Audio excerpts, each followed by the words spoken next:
Sir, could you please give me a little more? Behind the counter, Mr. Harold Carter pushed his reading glasses higher on his nose and looked again at the bicycle in front of him. He sighed and wiped his hands on a rag. Kid, he said gently, $20 is already a good price for something this old. He pointed toward the faded pink bicycle Annie was holding. Look at the chain rusted. The paint's almost gone. And that seat is patched up with tape. I'd have to spend more than $20 just fixing it. He shook his head. Truth is, that price is already higher than what most folks would offer. She hesitated, then spoke again. Could you maybe add a little more? Mr. Carter raised an eyebrow. A little more? Yes, sir. She gently touched the torn seat. This is the only bike I have. The mechanic leaned on the counter. Well then, he said slowly. Why are you trying to sell it?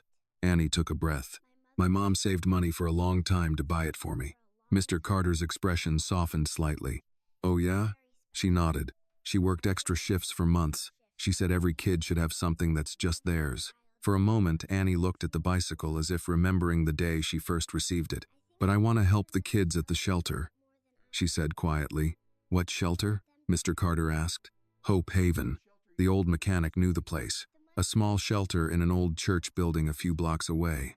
There are a lot of kids there, Annie continued. Some nights they don't have enough food. Her voice remained calm, but there was something deeply serious about the way she spoke. I've been trying to collect money. Mr. Carter crossed his arms. What have you sold already? My dolls. And? My books. And now the bike. Annie nodded slowly. It's the last thing I have. Mr. Carter exhaled. You're telling me your mama worked overtime to buy you that bike. He gestured toward the pink frame. And now you want to sell it? Annie lifted her head. The kids there need help more than I do. The mechanic stared at her quietly for a moment. Neither of them noticed the man sitting at the coffee shop window next door.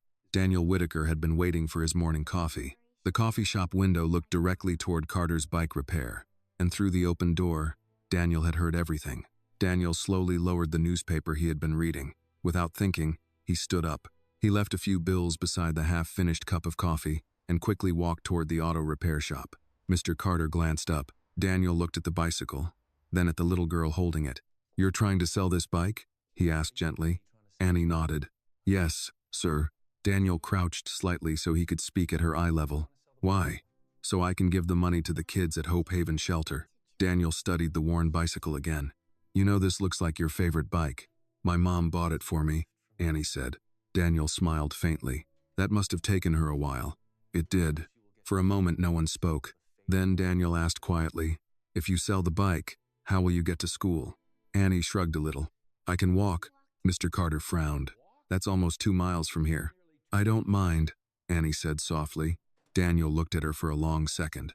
Then he turned toward the mechanic. Mr. Carter, he said politely, do you think you could raise the price a little for her? The old mechanic rubbed the back of his neck. Sir, I'd like to help, but that bike really isn't worth much more. Daniel nodded thoughtfully. Then he reached into his wallet. Well, he said calmly, what if the price changed? Mr. Carter looked confused. Daniel placed several bills on the counter. Could you pay her a little more? He asked. If someone helped cover the difference? The old mechanic stared at the money. Then he looked back at Annie, and finally at the stranger standing beside her. For the first time that morning, the quiet little repair shop felt like something important was about to happen. Daniel Whitaker's hand was still resting on the counter when Mr. Carter slowly pushed the bills back toward him. The old mechanic shook his head. Sir, I appreciate what you're trying to do, he said. But I can't buy that bike for more than it's worth. Annie looked up quickly. Mr. Carter crouched slightly so he was speaking more gently. Kid, I run a small shop. If I start paying high prices for bikes like that, I'd be out of business before the end of the month. He looked again at the worn pink bicycle leaning against the counter. The truth is, this bike is too old for me to pay much for it. Annie's shoulders sank a little, though she tried not to show it. Mr. Carter added kindly, you might have better luck somewhere else. Maybe the pawn shop down on Halstead, or the second-hand store near the bus station. He gave her a small, encouraging smile. Sometimes another shop might give you a better deal. For a moment, the repair shop was quiet. Annie looked down at the bicycle again. Her fingers brushed the faded frame gently. Her mother had worked extra shifts at the diner for months to save enough money to buy it. Annie could still remember the day her mom wheeled it into their apartment hallway. "You deserve something that belongs just to you," her mother had said.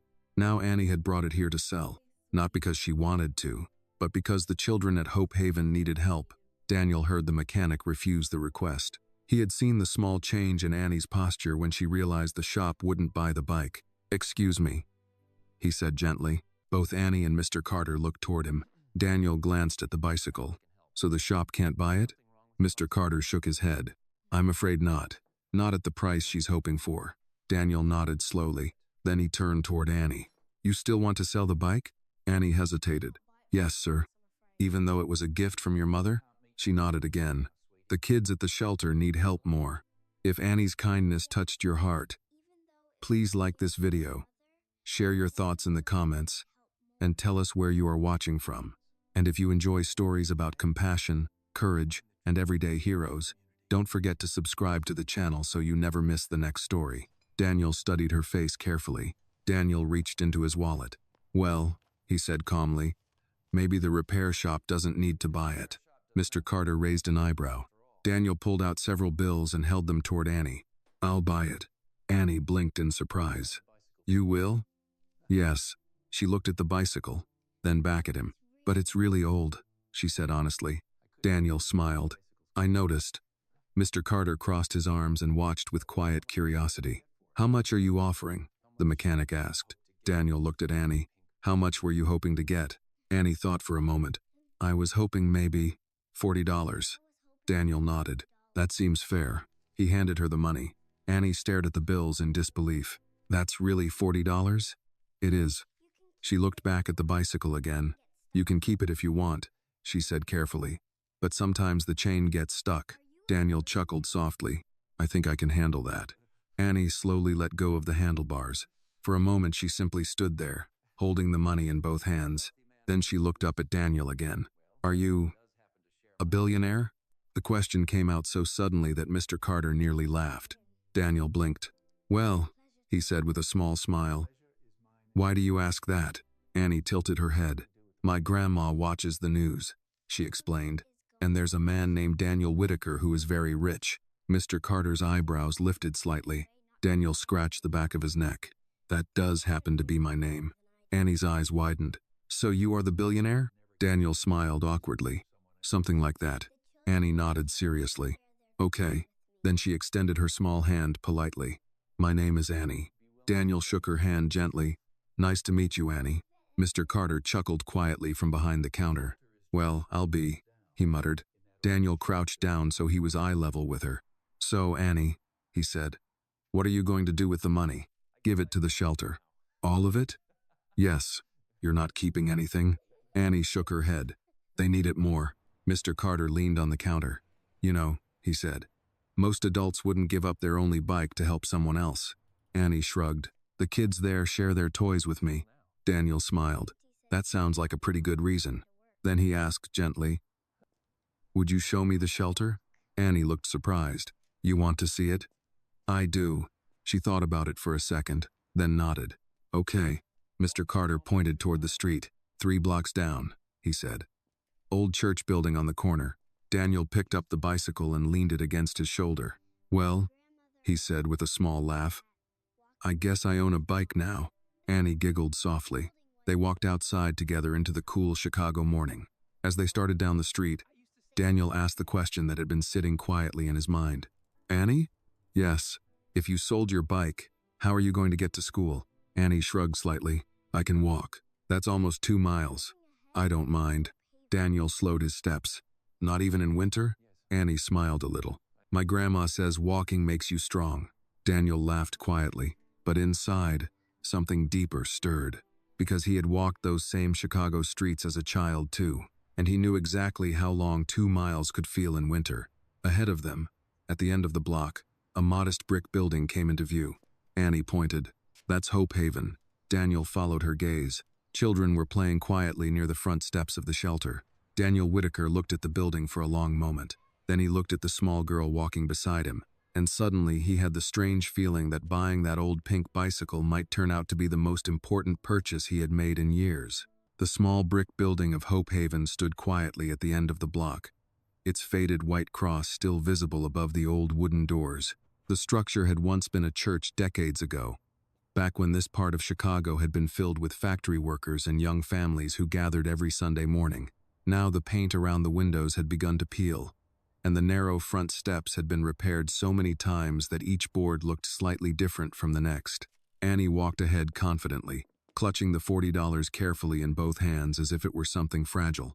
Daniel followed beside her, the old pink bicycle resting lightly over his shoulder. A few children were playing in the small patch of yard beside the building. One boy kicked a worn soccer ball while two younger girls sat on the curb drawing shapes in the dirt with sticks. When they noticed Annie approaching, their faces brightened. "Annie," one of the girls shouted. Annie waved. "Hi." Daniel watched the interaction quietly. There was something about the way the children greeted her that suggested she came here often. They reached the front steps. Annie pushed the door open gently. Inside, the air smelled faintly of soup and laundry detergent. The building was warm, but the kind of warmth that came from effort rather than comfort. Folding tables filled the main room, and several mismatched chairs were arranged around them. A bulletin board hung on the wall covered with drawings made by children. Behind one of the tables stood a woman in her 60s placing canned food into cardboard boxes. She looked up. "Annie? You're here early today." Her name was Mrs. Evelyn Brooks, the director of Hope Haven. She had once been a school teacher before retiring, but retirement had not lasted long. When the local shelter had nearly closed 5 years earlier, she had stepped in to keep it running. Then she noticed Daniel standing in the doorway. "And who is this?" she asked politely. Annie smiled proudly. "This is Mr. Daniel." She lifted the money slightly. "He bought my bike." Mrs. Brooks blinked. "Your bike?" Annie nodded. "So I can help the kids." Mrs. Brooks set the box down slowly and walked closer. Her eyes moved from Annie to the old pink bicycle Daniel was holding, and then back again. "You sold your bike?" she asked gently. "Yes, ma'am." Mrs. Brooks placed a hand on Annie's shoulder. "That was a very big sacrifice." Annie extended the money toward her. "This is for the shelter." Mrs. Brooks looked at the bills for a moment before accepting them carefully. "Thank you, Annie." Daniel watched the exchange quietly. There was no ceremony in the moment. No cameras, no applause, just a small girl giving away the only thing she owned to help other children. Mrs. Brooks turned toward Daniel. "Sir," she said kindly, "I appreciate your generosity." Daniel shook his head. "The generosity belongs to Annie." She smiled faintly. "Well, we are grateful either way." She gestured around the room. "You're welcome to look around if you'd like." Daniel nodded. "I would." Annie tugged gently at his sleeve. "Come on," she said. She led him deeper into the building. The shelter was modest but carefully maintained. A small kitchen stood at the back where a volunteer stirred something in a large pot. A hallway led to several rooms filled with bunk beds. Daniel paused when he saw the sleeping area. Metal frames, thin mattresses, a few stuffed animals placed carefully on pillows. He counted nearly 20 beds in the first room alone. Annie pointed to one of them. "That's where Maya sleeps." A little girl sitting nearby waved shyly. Daniel waved back. "How many kids stay here?" he asked quietly. Mrs. Brooks answered from behind him. "Right now, 42. Daniel turned. 42? She nodded. "Sometimes more." Daniel glanced around the room again. "Is the shelter funded by the city?" Mrs. Brooks sighed softly. "Partially, but most of our support comes from donations." She folded her arms lightly. "And donations have been slower this year." Daniel understood what that meant. The kitchen volunteer called out, "Lunch will be ready soon." Several children ran toward the tables. Annie watched them with a warm smile. "They like soup day," she whispered to Daniel. Daniel chuckled quietly. "I did too when I was their age." Annie looked up at him. "You stayed in a shelter?" Daniel paused. For a moment the room faded slightly around him. "I did," he admitted. "When I was about your age." Annie's eyes widened. "Really?" Daniel nodded. "My mom and I had some hard years." Annie seemed to think about that. Then she said something that made him smile. "Then you know how important soup day is." Daniel laughed softly. "Yes, I do." Mrs. Brooks watched the exchange with quiet curiosity. She had worked with children long enough to recognize something unusual happening. This man was not simply visiting, he was remembering. Daniel turned toward her again. "How long has Hope Haven been running?" he asked. 23 years. "And you've been director for 5? That's right." He nodded slowly. And you manage everything with donations? We do what we can. There was dignity in her answer, but Daniel could hear the strain behind it. Children were now filling the tables in the main room. Annie joined them, sitting beside a little girl and whispering something that made the child giggle. Daniel watched her for a moment. Then he turned back toward Mrs. Brooks. You know, he said quietly, Annie told me she's been trying to raise money for the shelter. Mrs. Brooks smiled softly. She has a big heart. Daniel looked at the room again. The worn tables, the mismatched chairs, the 42 children waiting patiently for lunch, and Annie sitting among them without the bicycle her mother had worked so hard to buy. Daniel Whitaker had spent most of his life building businesses, but standing inside Hope Haven, he began to realize something. Sometimes the most important investments were not financial ones. Sometimes they began with something much smaller, like a 6-year-old girl selling her bicycle. Daniel took a slow breath, and for the first time that day, a new idea quietly began forming in his mind. Lunch at Hope Haven was simple, but the room filled with the kind of quiet energy that came from children who were grateful for a warm meal. The large pot in the kitchen had been carried out to the serving table, and the volunteer ladled vegetable soup into bowls one by one.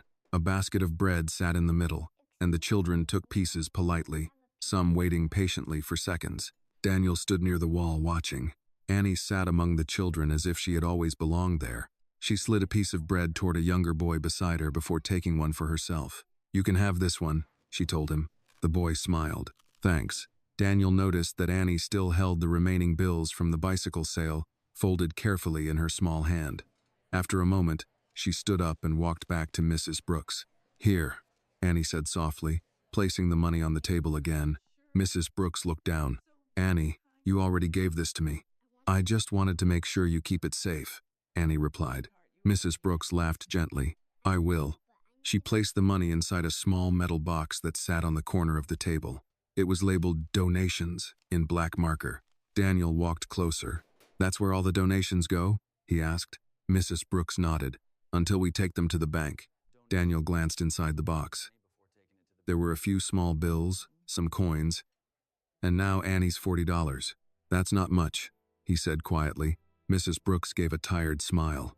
Some weeks are better than others. Daniel looked back at the tables where the children were eating. How do you manage with 42 kids? She folded her arms lightly. Carefully, he waited. After a moment, she continued. The city helps with part of the building expenses, but food, clothing, and supplies come mostly from donations. And if the donations slow down? Mrs. Brooks hesitated. We stretch what we have. Daniel had spent his life analyzing numbers, supply chains, budgets, profit margins. Even without seeing their books, he could already tell the shelter was operating on the edge. How long can you keep running like that? He asked. Mrs. Brooks looked at the floor briefly before answering. If we're lucky, another 6 months. Daniel felt a familiar tightening in his chest. Across the room, Annie was laughing with the other children. She looked happy even without her bicycle. Daniel leaned slightly closer to Mrs. Brooks. Does Annie come here every day? Almost. She volunteers? She helps with the younger kids, Mrs. Brooks said with a smile. Sometimes she reads to them. Daniel watched Annie again. The 6-year-old girl who had just sold the only bike her mother had ever bought her was now happily sharing soup and bread with children who had even less. It was the kind of kindness that adults often talked about, but rarely practiced. Daniel walked slowly through the room. One boy was carefully coloring a picture with a dull crayon. Another child was trying to tape together a broken toy truck. Near the window, 2 sisters were sharing a single stuffed bear. Daniel stopped beside them. How long have you been here? He asked gently. The older girl shrugged. A few weeks. And before that? She pointed vaguely toward the city outside. Different places. Daniel nodded quietly. He had heard stories like that before. In fact, he had lived one. He stepped back toward Mrs. Brooks. You've kept this place running for 23 years, he said, with a lot of help. And not much money. Mrs. Brooks smiled faintly. That too. Daniel glanced toward the donation box again. 42 children, he said slowly. Yes, and Annie is trying to raise money by selling her bike. Mrs. Brooks nodded. She insisted. Daniel crossed his arms and looked around the room one more time. The cracked walls, the old tables, the volunteers trying their best, and Annie sitting among the children without the bike her mother had worked so hard to buy. Daniel Whitaker had spent most of his life building companies. He knew how to move millions of dollars across continents with a single phone call. But standing inside Hope Haven, something felt painfully simple. 42 children, 6 months of funding left. A 6-year-old girl selling her bicycle to help them survive. Daniel looked down at the old pink bike leaning against the wall. The chain still rusted, the basket still crooked, but somehow it had already done something extraordinary. It had brought him here. Daniel turned toward Mrs. Brooks. "What would it cost?" he asked quietly, "to keep this shelter running for a full year?" Mrs. Brooks blinked. "For a year?" "Yes," she thought carefully, "with food, utilities, repairs, and supplies." She hesitated. "Probably around $300,000. Daniel nodded slowly. $300,000. In the world he normally lived in, that was a rounding error. But inside this building, it was the difference between stability and closing the doors. Daniel looked back at Annie. She was helping a younger child wipe soup from his shirt. He smiled faintly. Sometimes the most important business decisions weren't made in offices. Sometimes they happened in places exactly like this. Daniel slipped his hands into his coat pockets. A quiet idea had now become something stronger, not just a thought, a decision waiting to be spoken. Mrs. Brooks noticed the look in his eyes. "Mr. Whitaker," she said carefully, "may I ask you something?" "Of course. Why did you really come here today?" Daniel looked toward Annie again. The answer was surprisingly simple. "Because a little girl sold her bicycle." Mrs. Brooks followed his gaze. Annie was still laughing with the other children. For the first time in a long while, Mrs. Brooks felt something she had nearly forgotten. Hope. Daniel Whitaker looked around the room one last time, and in that moment he realized something very clearly. Buying Annie's bicycle had not been the end of the story. It had only been the beginning. Daniel Whitaker did not speak immediately. He stood near the doorway of the dining room at Hope Haven, watching the children finish their lunch. The soup pot was nearly empty now, and one of the volunteers was pouring the last bowls while another wiped down the tables. Across the room, Annie was helping the youngest boy carry his bowl back to the kitchen counter. "Careful," she told him gently. "It's still hot." The boy nodded seriously. Daniel noticed the way the other children listened to her. Not because she was older, many of them were, but because she carried herself with a quiet kindness that children recognized instantly. Mrs. Brooks stepped beside him. "They trust her," she said softly. Daniel nodded. "I can see that." They watched as Annie returned to the table and sat beside 2 girls who were finishing their bread. Mrs. Brooks folded her arms. "You asked earlier what it would cost to keep the shelter running for a year." Daniel looked back at her. "Yes, $300,000 would give us stability for 12 months. Daniel nodded slowly again. In the world he lived in, numbers moved quickly. Contracts worth tens of millions passed through conference rooms without anyone raising their voice. But inside Hope Haven, $300,000 felt like an impossible mountain. Mrs. Brooks studied him carefully. "You're thinking about helping, aren't you?" Daniel took a slow breath. "I'm thinking about what Annie already did." Mrs. Brooks glanced toward the little girl. Annie had just begun telling a story to the younger children, using animated hand gestures that made them laugh. "She has a remarkable heart," Mrs. Brooks said. Daniel looked at the pink bicycle leaning against the wall. "She sold the only thing her mother worked months to buy." "Yes, and she didn't hesitate." Mrs. Brooks nodded. "That's Annie." Daniel slipped his hands into his coat pockets. "I've spent most of my life building businesses," he said quietly. "Logistics, shipping routes, distribution centers." Mrs. Brooks listened. "But sometimes," Daniel continued, "the most important investments aren't the ones you plan." He looked back at the children. "They're the ones that find you." Mrs. Brooks smiled faintly. "That's a beautiful thought." Daniel took a step toward the center of the room. "Mrs. Brooks, yes, if Hope Haven had stable funding, what would change?" She didn't need to think long. "We could repair the building, replace the beds, expand the food program." She pointed toward the hallway. "We could add tutoring programs, after-school activities." Her voice softened. "Maybe even counseling services for some of the kids." Daniel nodded slowly. "And how many children could you help then?" Mrs. Brooks answered without hesitation. "Twice as many." Daniel looked around the room again. 42 children. In a building that was already struggling. He turned back to her. "Then maybe we should start planning." Mrs. Brooks blinked. "I'm sorry?" Daniel smiled. "I think Hope Haven deserves more than 6 months of survival." She stared at him. I mean, I'd like to help.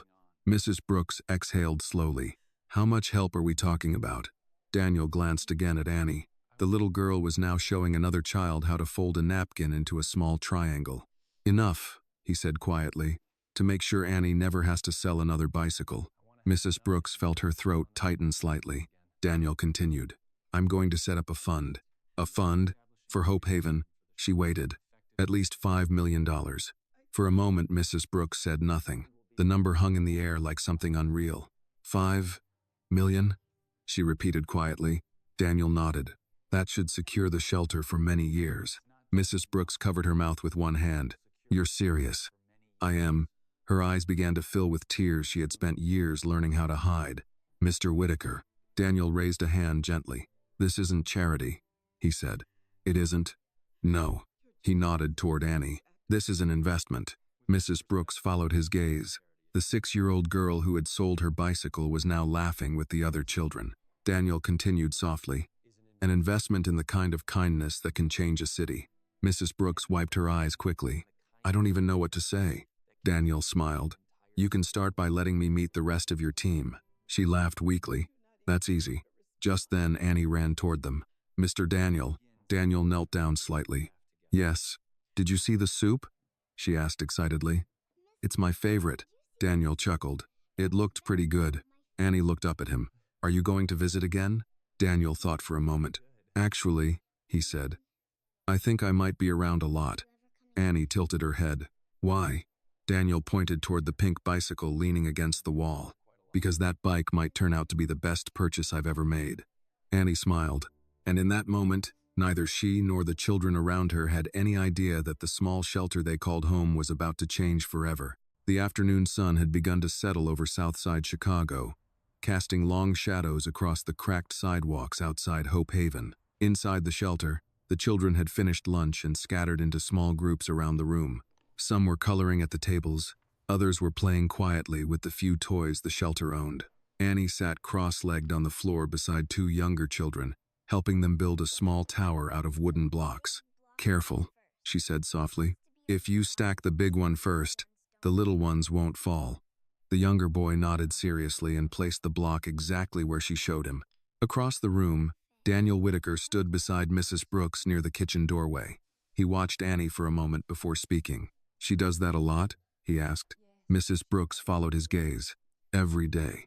She helps the younger kids. Mrs. Brooks smiled gently. Sometimes I think she forgets she's only 6. Daniel nodded slowly. He had seen leadership in boardrooms and executive meetings. But something about the way Annie cared for the younger children felt more genuine than most things he had seen in corporate life. Just then the front door opened. A tall man wearing a delivery jacket stepped inside carrying 2 boxes. Afternoon, Mrs. Brooks, he said. Tom, she replied warmly. You made it. Tom placed the boxes on the table. Local grocery store had extra bread today, he explained. Figured the kids could use it. Mrs. Brooks shook his hand gratefully. Thank you. That means a lot. Tom noticed Daniel standing nearby. Visitor? He asked. Mrs. Brooks smiled. More than that. Tom raised an eyebrow. Well, anyone helping around here is a friend of mine. Daniel nodded politely. Nice to meet you. Meanwhile, Annie had noticed the boxes. She ran over. Bread. Tom laughed. That's right. She peeked inside. There's a lot. Tom shrugged. Kids need to eat. Daniel watched the moment quietly. Small acts of kindness seemed to hold the entire place together. Mrs. Brooks turned back to Daniel.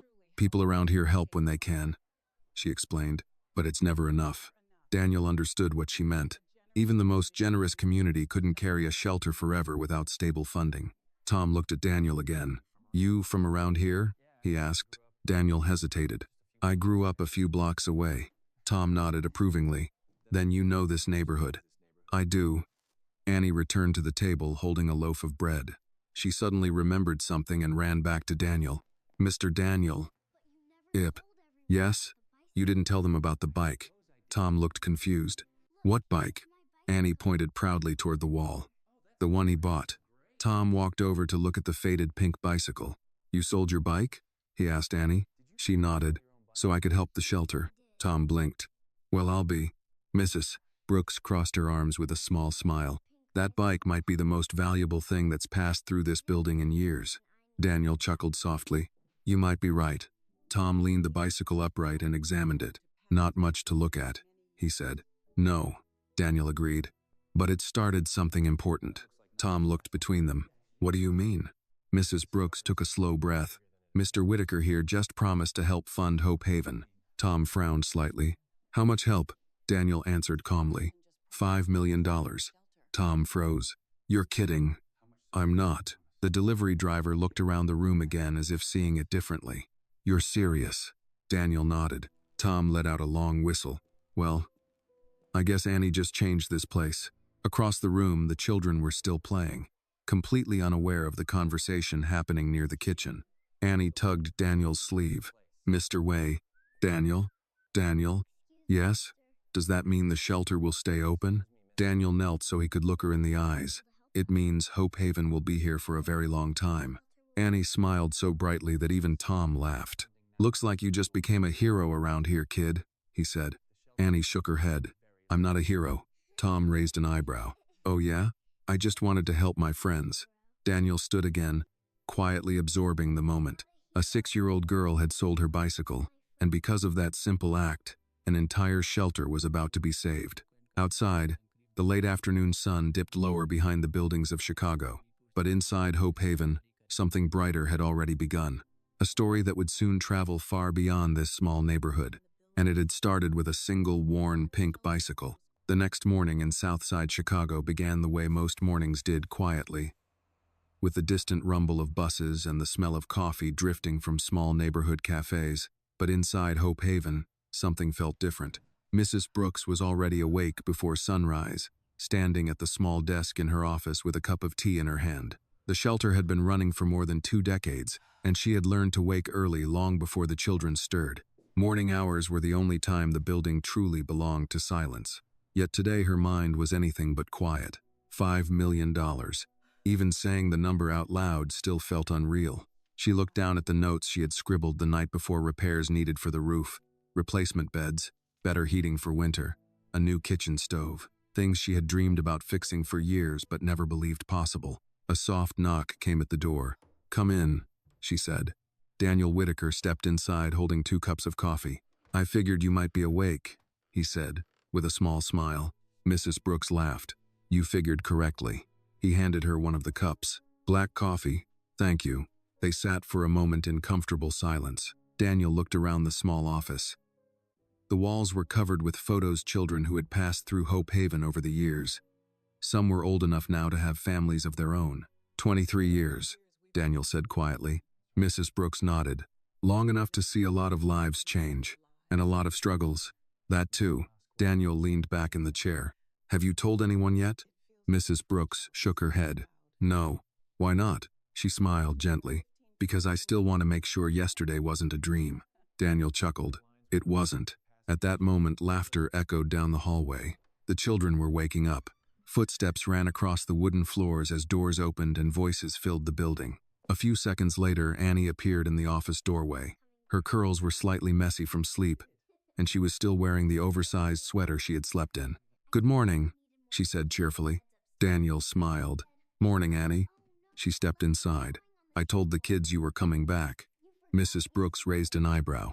You did? Annie nodded proudly. They didn't believe me. Daniel laughed. Well, I guess I'll have to prove you right. Annie suddenly remembered something. Wait.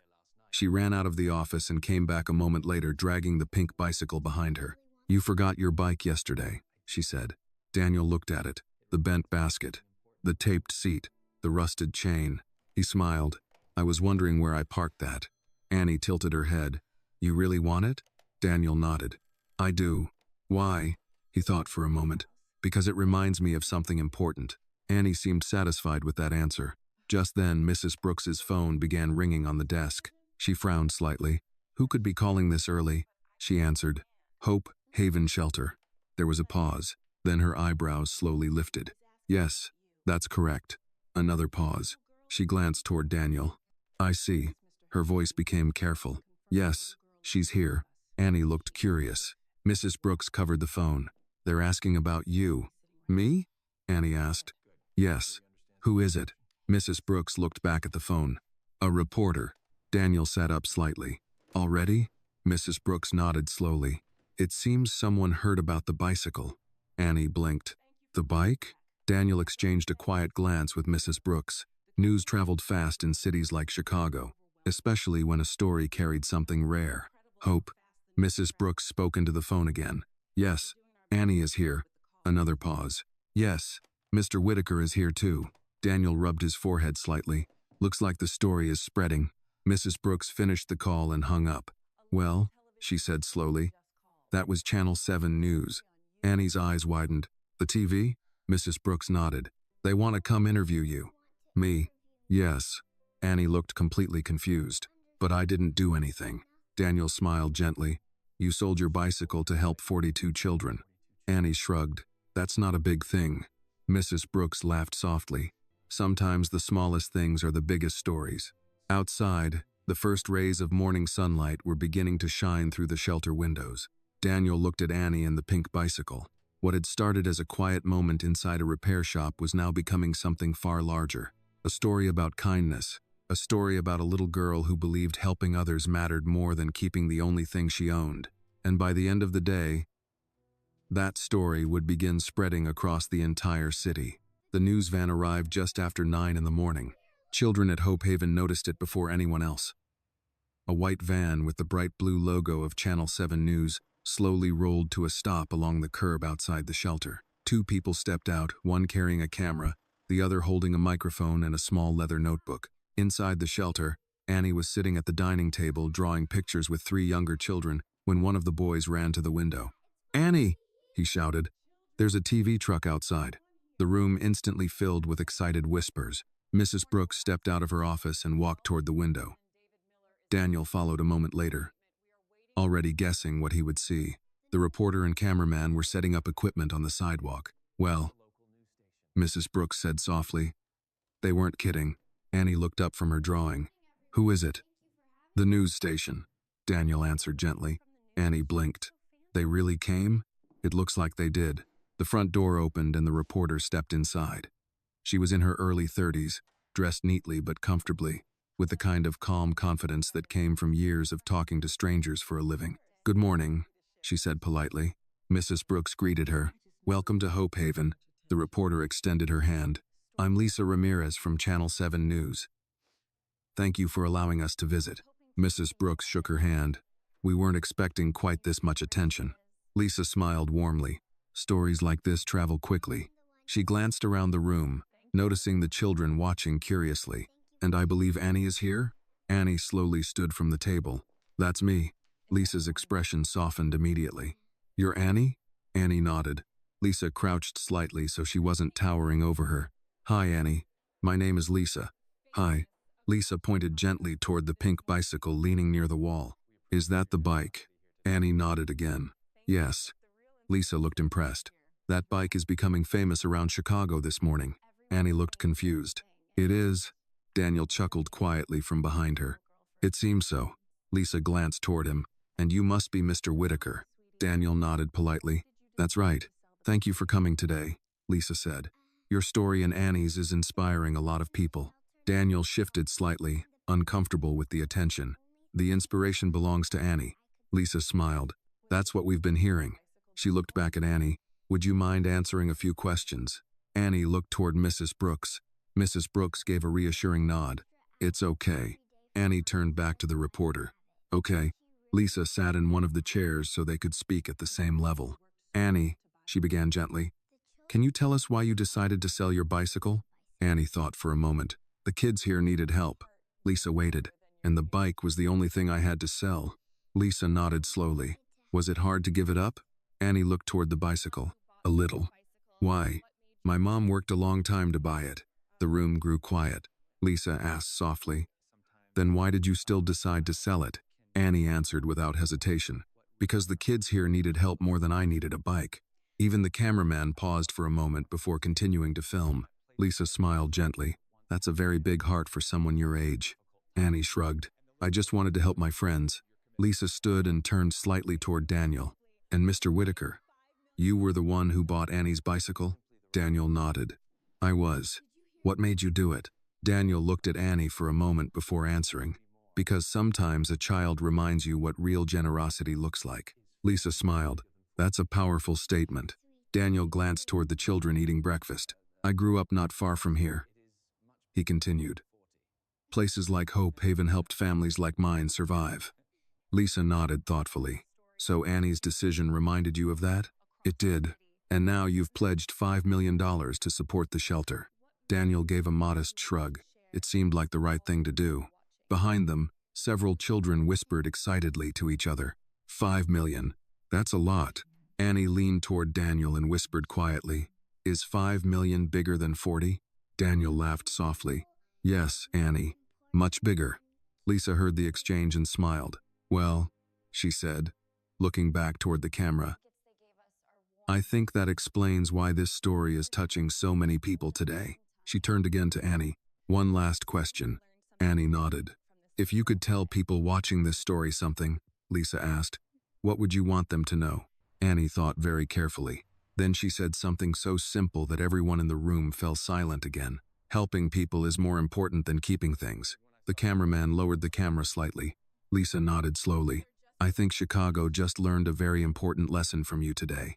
Outside, the Channel 7 van remained parked along the street as neighbors began to gather nearby, curious about what was happening inside the shelter.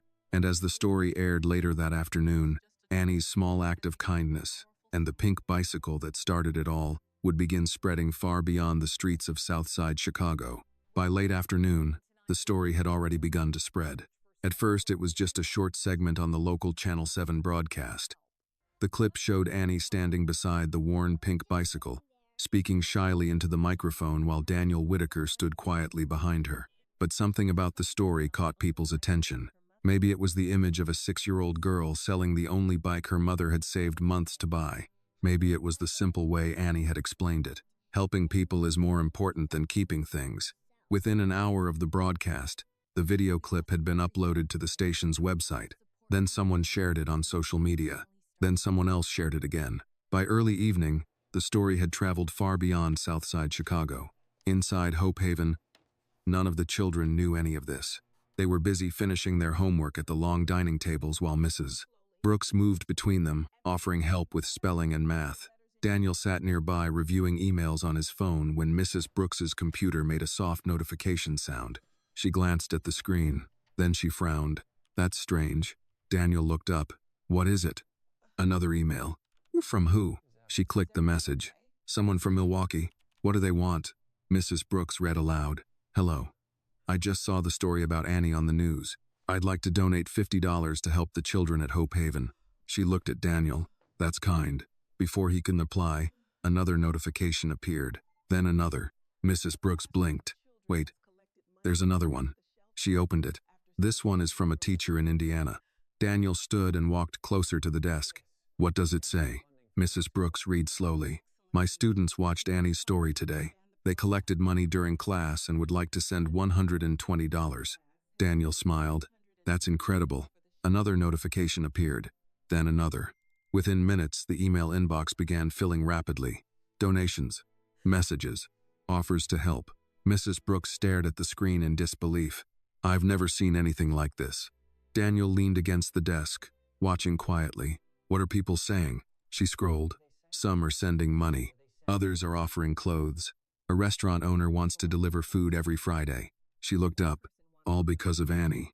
Across the room, Annie was sitting with 3 children, reading from a picture book. She had no idea what was happening at the computer. Daniel folded his arms. Sometimes the world just needs a reminder, he said softly. Mrs. Brooks nodded slowly. A reminder of what? That kindness still exists. Just then, the shelter phone rang. Mrs. Brooks answered. Hope Haven Shelter. She listened for a moment. Yes, this is Mrs. Brooks. Her eyes widened slightly. Yes, Annie is here. Daniel watched her expression change. Of course, she continued. That would be wonderful. She hung up slowly. Daniel raised an eyebrow. Another reporter? Mrs. Brooks shook her head. No. Then who? She exhaled in amazement. That was a bookstore downtown. And they want to host a fundraiser. Daniel chuckled softly. Well, that didn't take long. Mrs. Brooks looked around the room again. The shelter suddenly felt different. Hope Haven had always survived on small acts of generosity, but now something larger was happening. Annie closed her book and walked toward them. "Mrs. Brooks?" "Yes, Annie. Why does your computer keep making noises?" Mrs. Brooks smiled warmly. "Because people want to help." Annie tilted her head. "Why?" Mrs. Brooks gently pointed toward the pink bicycle leaning against the wall. "Because of that bike." Annie looked at it. Then she shrugged. "It's just a bike." Daniel knelt beside her again. "Not anymore," he said. "What is it now?" Daniel smiled. "Now it's a story." Annie thought about that. Then she asked something very serious. "Is the shelter going to be okay?" Daniel nodded. "Yes." Mrs. Brooks added softly, "Better than okay." Annie smiled with quiet relief. Outside, evening lights began turning on across the neighborhood. Inside Hope Haven, the inbox kept filling with messages from strangers who had watched the story and decided they wanted to help. A teacher in Ohio, a firefighter in Michigan, a grandmother in Texas who mailed $20 with a handwritten note that said, "For Annie and her big heart."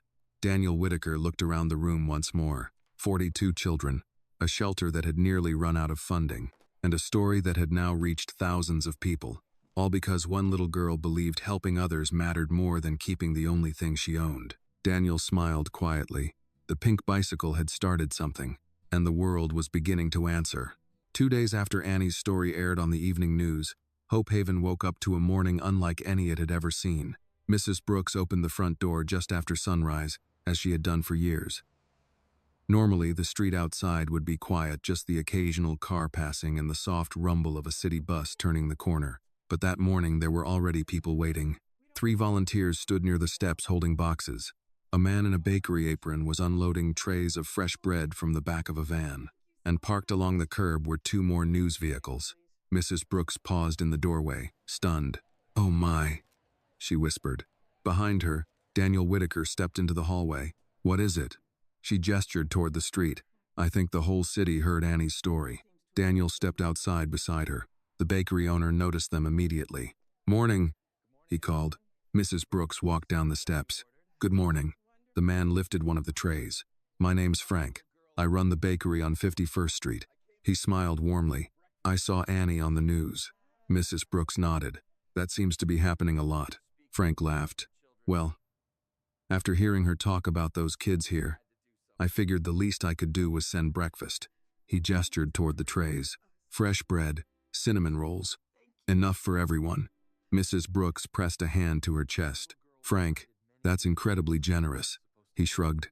"That little girl reminded a lot of us what kindness looks like." Meanwhile, the volunteers began carrying boxes inside. Daniel helped lift one. "What's in these?" he asked. "Coats," one woman replied. "Winter coats for the kids." Another box was filled with books, another with toys. Inside the shelter, the children had begun to wake up. When Annie stepped into the main room and saw the growing pile of boxes, her eyes widened. "Mrs. Brooks?" "Yes, Annie. Why are there so many things?" Mrs. Brooks smiled softly. "Because people want to help." Annie looked confused. "But why?" Daniel leaned against the table. "Because they heard your story." Annie glanced toward the pink bicycle, still resting against the wall. "The bike?" "Yes," Daniel said. Before Annie could ask another question, a woman with a microphone stepped through the doorway. "Good morning." Daniel recognized her immediately. "Lisa Ramirez from Channel 7. "Looks like the story grew," Daniel said. Lisa laughed. "That might be the understatement of the week." Behind her, a cameraman set up near the doorway again. Lisa walked toward Annie. "Hi, Annie." "Aja." "Hi." Lisa smiled. "You remember our interview?" "Yes. Well, people all across Chicago watched it." Annie blinked. "Really?" "Really." Lisa gestured toward the growing stacks of donations. "And this is what happened after." Annie looked around slowly. "The bread, the coats, the toys, all of it. For the shelter?" she asked quietly. Lisa nodded. "For the shelter." Annie thought about that for a moment. Then she looked up at Daniel. "Did the bike do that?" Daniel smiled gently. "In a way, yes." Lisa turned slightly toward the camera. "We're here again at Hope Haven Shelter," she began, "where the story of a 6-year-old girl who sold her bicycle to help other children has now inspired donations from across the city." The cameraman zoomed out, capturing the busy room. volunteers sorting supplies, children laughing as they opened boxes, Mrs. Brooks wiping tears from her eyes.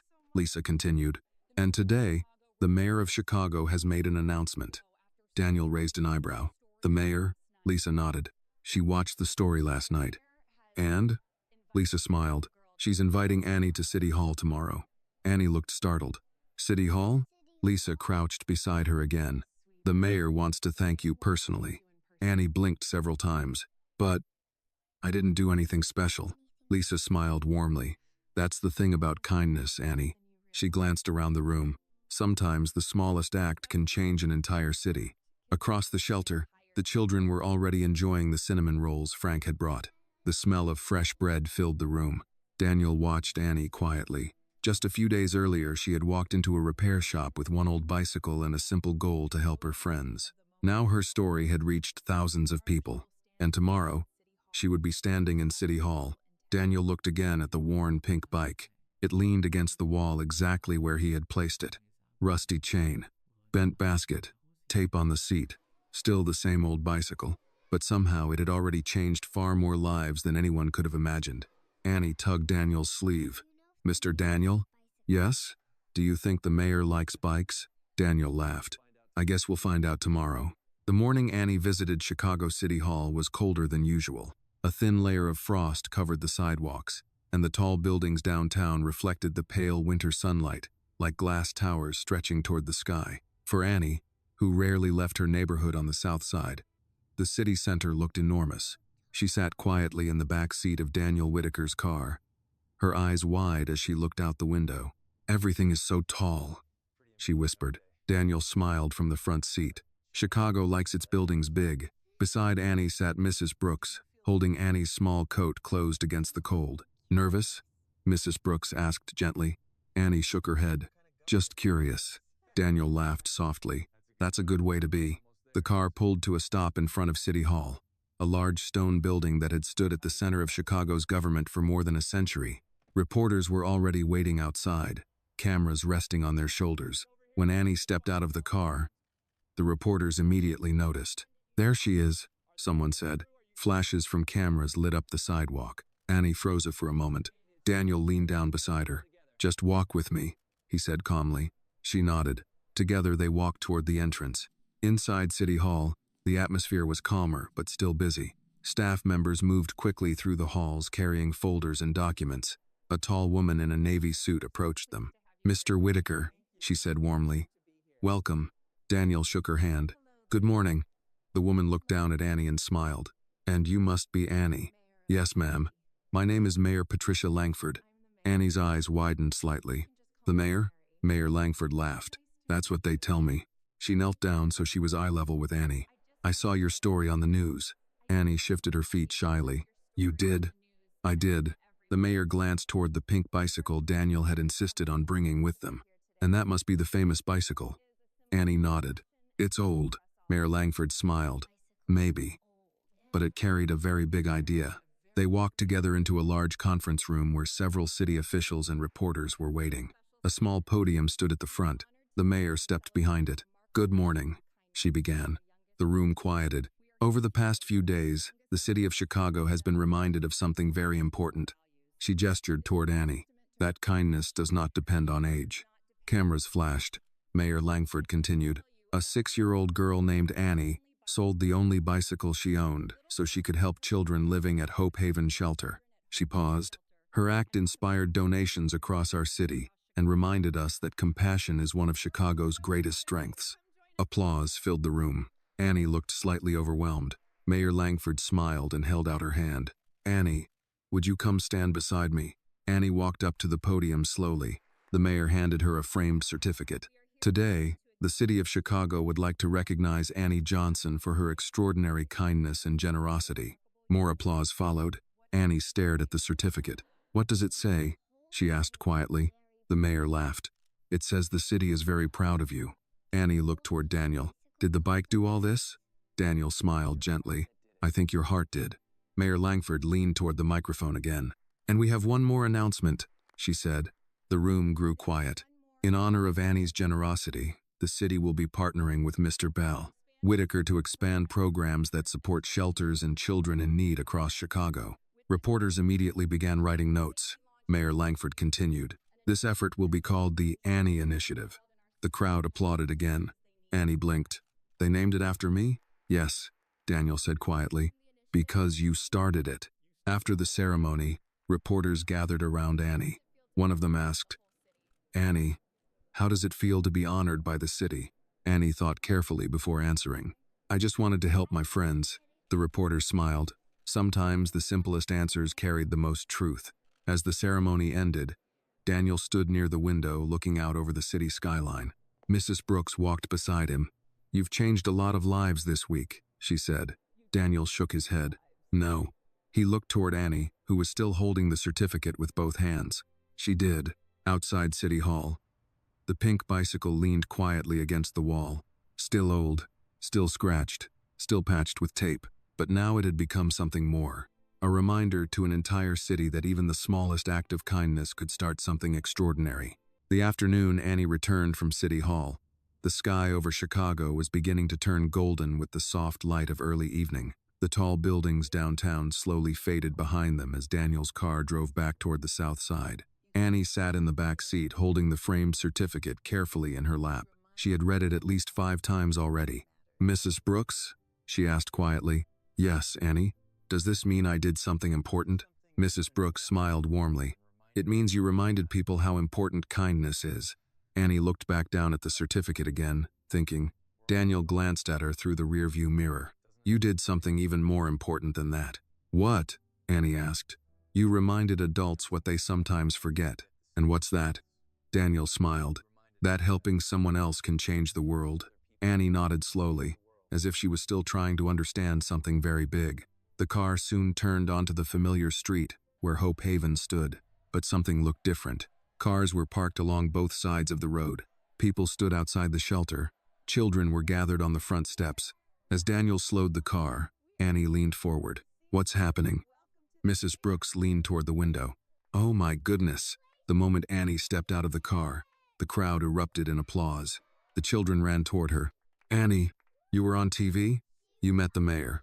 Annie laughed as they surrounded her. "I brought the certificate," she said proudly, holding it up. Mrs. Brooks followed behind her, still stunned by the scene. Daniel stepped out last.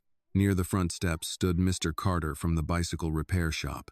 He tipped his hat when he saw Annie. "Well, look who's famous now." Annie ran over to him. "Mr. Carter." He chuckled. "I saw you on the news." Behind him, something covered with a large cloth stood near the steps. Annie pointed. "What's that?" Mr. Carter looked toward Daniel. "I think that's his part." Daniel walked forward slowly. "You remember the bicycle you sold?" he asked Annie. "Yes. And how you said the kids here needed help more than you needed a bike." Annie nodded. Daniel pulled the cloth away. Underneath it stood a brand new pink bicycle. Shiny wheels, a bright basket, and a small silver bell on the handlebar. The children gasped. Annie stared. "That's for me?" Daniel nodded. "You deserve to ride again." Annie walked toward it slowly, almost afraid to touch it. "It's beautiful," she whispered. Mr. Carter leaned over and tapped the bell. It rang brightly. The children laughed. Daniel crouched beside Annie. "But there's one more thing." "What?" He pointed toward the building. Workers were standing nearby with construction plans and toolboxes. "The shelter is going to be renovated," Daniel explained. "New beds, a bigger kitchen, classrooms for tutoring." Annie's eyes widened. "For the kids?" "Yes." Mrs. Brooks wiped tears from her eyes. Daniel continued. "And the program we announced at City Hall today, the Annie Initiative," Mrs. Brooks said softly. Daniel nodded. "It will help shelters like Hope Haven all across Chicago." The crowd began applauding again. Annie looked around at everyone. The volunteers, the neighbors, the children, all smiling. She looked back at the new bicycle, then at the old one leaning quietly against the wall. "My old bike started all this?" she asked. Daniel smiled. "It did." Annie thought about that for a moment. Then she climbed onto the new bicycle. She pushed the pedals slowly, riding in a small circle on the sidewalk while the other children cheered. The bell rang again, bright, clear, Hope Haven filled with laughter. Daniel stood beside Mrs. Brooks watching the moment. "You know," she said quietly, "I spent years trying to keep this place alive. Daniel nodded. And now? She looked toward Annie riding the bicycle. Now a 6-year-old girl reminded the entire city why it matters. Daniel smiled. Sometimes the most powerful change didn't begin in government offices. It didn't begin in business meetings. Sometimes it began with something very small. A child, a simple act of kindness, and an old pink bicycle that someone was brave enough to give away. As the sun set behind the buildings of Chicago, Annie rode the bicycle down the sidewalk again, laughing as the other children ran beside her. And for the first time in many years, Hope Haven was no longer a place struggling to survive. It had become something stronger, a symbol, a reminder that the world can change when even the smallest heart decides to help someone else. The story of Annie teaches us that true kindness does not depend on age, wealth, or power. A 6-year-old girl was willing to give up the only bicycle her mother worked so hard to buy because she cared about other children who had even less. Her simple act of generosity inspired a billionaire, touched an entire city, and changed many lives. The lesson for all of us is clear. Even the smallest act of compassion can create a ripple that spreads far beyond what we imagine. When we choose to care for others, we remind the world that kindness still has the power to make real change. This video is a work of fiction created with the assistance of artificial intelligence. All characters, events, and situations are not real and do not represent any actual people or true stories. The content is intended for storytelling and emotional illustration only.